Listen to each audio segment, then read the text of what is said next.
बात है कि गौतम बुद्ध अपने शिष्यों को जिंदगी से जुड़ी अच्छी बुरी चीज़ों का ज्ञान दे रहे थे। सभी शिष्य उनकी बातों को बहुत ध्यान से सुन रहे थे। उन सभी में एक शिष्य ऐसा था जिसे प्रश्न पूछने की बहुत आदत थी। वो उठकर गौतम के पास गया और बोला, आप हमें ज़िंदगी के बारे में जो कुछ सिखा रहे हैं उस सब का क्या फ़ायदा, क्योंकि हम में से बहुत से बच्चों को ये भी नहीं पता कि हमारे जीवन का मूल्य क्या है और जीवन हमारे लिए कितना कीमती है। पहले आप हमें यह बताइए कि इस जीवन का मूल्य क्या है। अपने शिष्य की बात सुनकर गौतम बुद्ध अपने कक्ष में गए और एक चमकता हुआ पत्थर का टुकड़ा लेकर आए। वो टुकड़ा उन्होंने अपने शिष्य को दिया और बोले, मैं तुम्हें इस जीवन का मूल्य तब बताऊंगा जब तुम इस पत्थर का सही मूल्य पता लगा कर आओगे। साथ ही ये ध्यान रखना कि तुम्हें यह पत्थर का टुकड़ा किसी को बेचना नहीं है। गौतम बुद्ध की बात सुनकर वो शिष्य बाजार की तरफ चला गया। बाजार में सबसे पहले उसकी नज़र एक फल बेचने वाले पर पड़ी और उसने वो पत्थर उस फल वाले को दिखाया और बोला, इस पत्थर के बदले आप मुझे कितने फल दे सकते हो। फल वाला बोला, यह पत्थर कुछ खास तो नहीं है, लेकिन फिर भी इसके बदले मैं तुम्हें 10 केले दे सकता हूँ। उस शिष्य उस पत्थर को लेकर आगे चला गया। फिर उसे एक सब्जी वाला मिला। शिष्य ने उस सब्जी वाले से उस पत्थर की कीमत पूछी। सब्जी वाले ने उस पत्थर को ध्यान से देखा और बोला, इसकी कीमत के बदले मैं तुम्हें ज़्यादा से ज़्यादा एक बोरी भरकर सब्जियां दे सकता हूँ। उसके बाद वो शिष्य उस पत्थर को लेकर एक सोने के व्यापारी के पास गया। उस पत्थर के टुकड़े की चमक देखते ही उस सुनार ने उसकी कीमत 100 सोने के सिक्के लगाई।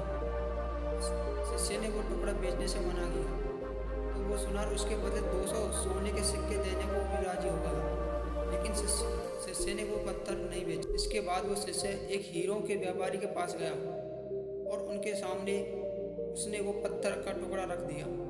उस पत्थर को देखते ही हीरों के व्यापारी ने एक साफ कपड़ा बिछाया, उस पत्थर को उसके ऊपर रखा, फिर उसकी परिक्रमा की और हाथ जोड़कर उस पत्थर को कपड़े में लपेटते हुए बोला, तुम जिसे मामूली पत्थर समझकर उसकी कीमत पूछ रही हो, असल में ये एक बेशकीमती रूबी है।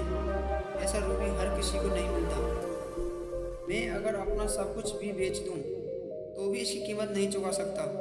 उस व्यक्ति की बातें सुनकर वो शिष्य हैरान हो गया। वो दौड़ा दौड़ा सीधा बुद्ध के पास आया और उन्हें उसने जो कुछ भी बाजार में हुआ वो सब बताया। उसकी अचरज भरी बातें सुनकर गौतम बुद्ध बोले, हमारे सवाल का जवाब इस रूबी की कीमत में ही छिपा है। हमारा जीवन भी एक रूबी है।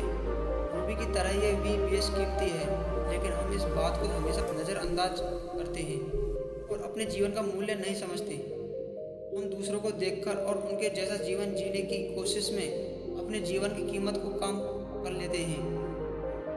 हम ये सोचते हैं कि हमारी ज़िंदगी की कीमत वही है जो दूसरे हमें बताते हैं, लेकिन ये बात हमेशा ध्यान रखना कि सामने वाला अपनी हैसियत, बुद्धि और अपनी समझ के हिसाब से तुम्हारी कीमत लगाता है।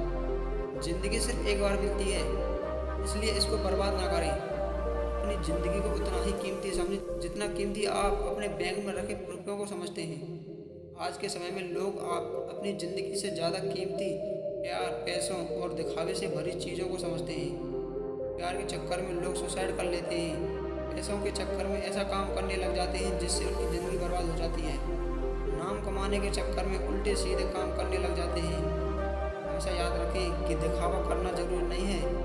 प्यार दोबारा मिल सकता है, पैसा फिर कमाया जा सकता है, लेकिन ज़िंदगी को फिर से पाया नहीं जा सकता। इसलिए अपनी इस बेशकीमती ज़िंदगी को अच्छे से जिएं, हर पल का आनंद लें। कभी ये ना सोचें कि आप इस दुनिया में किसी काम के नहीं हैं। ना कभी ये सोचें कि आपकी ज़िंदगी व्यर्थ है। आपके होने या ना होने से कुछ फ़र्क नहीं पड़ता। जब भी ऐसे नेगेटिव विचार आपके मन में आएं तो खुद को बस ये याद दिलाएं कि जीवन एक रूबी है और ये बेशकीमती है।